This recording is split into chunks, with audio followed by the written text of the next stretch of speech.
তবে কি তাণ্ডব 2 এর অ্যানাউন্সমেন্ট করেই দিলেন ডিরেক্টর রায়হান রফি একটি পোস্টের মাধ্যমে? কি ইঙ্গিত দিলেন? দর্শক রেডি আছে কিনা জানতে চাইলেন এই রাফি ইউনিভার্সের নেক্সট সিনেমার জন্য। আজকে তাণ্ডবের 1 বছর পূর্তি, এবং জাস্ট আজ থেকে 1 বছর আগে বড় পর্দায় তাণ্ডব মুক্তি হয়েছিল। আর আজকে ডিরেক্টর রায়হান রফি বিরাট বড় একটা ইঙ্গিত দিলেন তাণ্ডব 2 এর। তবে কি এবার মিখাইল এবং মনসুরের ফেস অফ আমরা দেখতে চলেছি বড় পর্দায়? হ্যালো আমার সাকিবিয়ান ভাইরা বোনেরা, চলে এলাম আরও একটা নতুন ভিডিও নিয়ে। আশা করছি তোমরা প্রত্যেকে খুব ভালো আছো। আমি তোমাদেরকে একটা বিষয় দেখাই। রেমনাথ গ্লিমস বলে একটি ফেসবুক পেজ আছে, যারা এই জাস্ট 1 ঘন্টা আগে এই পোস্টটি করেছিল, যেখানে আমরা তাণ্ডবের বেশ কিছু সিনের স্ক্রিনশট দেখতে পাচ্ছি। সেই স্ক্রিনশটটাকেই শেয়ার করে রায়হান রফি এখানে কি লিখছেন দেখো, জাস্ট তোমরা দেখে নাও। Welcome to Raihan Rafiz film universe. One story ends, another is about to begin. Are you ready for the next chapter? এখানে পরিষ্কারভাবে লেখা আছে যে আপনারা কি পরবর্তী চ্যাপ্টার দেখবার জন্য রেডি? মেগাস্টার শাকিব খানের তাণ্ডব, অসাধারণ অভিনয় ছিল ওনার, মানে এটা নিয়ে কোনো সন্দেহের অবকাশ নেই। আরও একটি ছেলেকে নিয়ে আলোচনা হয়েছিল, যার নাম সিয়াম আহমেদ। মনসুর ক্যারেক্টারটা কিন্তু দর্শকের মন জিতে নিয়েছিল।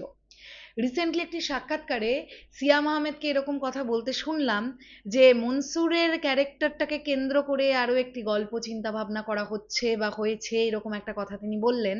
এবং তাণ্ডবে মনসুরের যে ক্যারেক্টারটা আমরা যতটুকুনি দেখতে পেরেছি সেটা নাকি জাস্ট একটা ট্রেলার ছিল। তবে কি নেক্সট পার্টে আমরা মনসুর এবং মিখাইল এই দুটো ক্যারেক্টারের ফেস অফ হতে দেখতে পাবো? রাফি ইউনিভার্স এক্স্যাক্টলি কিভাবে ভাবছেন রায়হান রফি, এটা দেখবার জন্য কিন্তু ডেফিনেটলি ওয়েট করছি। কারণ যদি একটু অডিয়েন্সের কমেন্ট বক্স আমরা চেক করি, তুফান 2 নিয়ে অডিয়েন্স এক্সাইটেড, তাণ্ডব 2 নিয়ে অডিয়েন্স এক্সাইটেড, কিভাবে রায়হান রফির ইউনিভার্স তিনি প্রেজেন্ট করবেন, নেক্সট চ্যাপ্টারটার গল্পের বুননটা তিনি এক্স্যাক্টলি কিভাবে বুনছেন, এটা কিন্তু অবশ্যই দেখবার জন্য অডিয়েন্স ওয়েট করছে। তবে আমি এই মুখেই বলে রাখলাম একটা কথা, আজকে এই ভিডিওটায় বলে রাখছি, মিলিয়ে নিও। যে সিনেমায় মেগাস্টার শাকিব খান আছেন সেই সিনেমা একটা আলাদা মাইলেজ পায়। এটা অস্বীকার করার কোনোই জায়গা নেই যে রায়হান রফি প্রচন্ড ট্যালেন্টেড একজন ডিরেক্টর, এবং রায়হান রফিরও একটা পকেট অডিয়েন্স আছে। কিন্তু রায়হান রফি মেগাস্টার শাকিব খান এই ডুয়োটা যখন হয় তখন বক্স অফিসে ব্লাস্ট করে। সেটা আমরা তুফানের ক্ষেত্রেও দেখেছি, সেটা আমরা তাণ্ডবের মাল্টিপ্লেক্স কালেকশন দেখলে বুঝতে পারি। যদিও তাণ্ডব 5-6 দিনের মাথায় পাইরেসি হয়ে গিয়েছিল আমরা জানি। এই নেক্সট চ্যাপ্টারে মেগাস্টার শাকিব খানকে অবশ্যই লাগবে, মিখাইলের ক্যারেক্টারকে রাখতে হবে রায়হান রফিকে। আর একটা জিনিস বলি, রায়হান রফির কাছে একটা অনুরোধ, নেক্সট চ্যাপ্টার বানাচ্ছেন, ক্যা বাদ ব্যাপার, অডিয়েন্সের ইচ্ছাটাকে প্রায়োরিটি দেবেন, কারণ দর্শকের জন্য সিনেমা বানাচ্ছেন।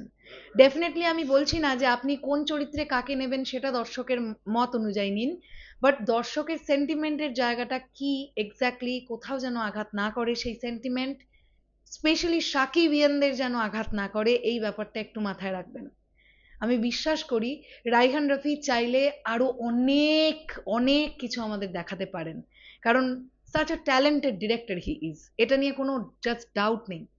তো তাণ্ডব 2 দেখা যাক কি চিন্তা ভাবনা হচ্ছে এক্স্যাক্টলি। তোমাদের কি মনে হয় এটা অবশ্যই কমেন্ট সেকশনে জানিও।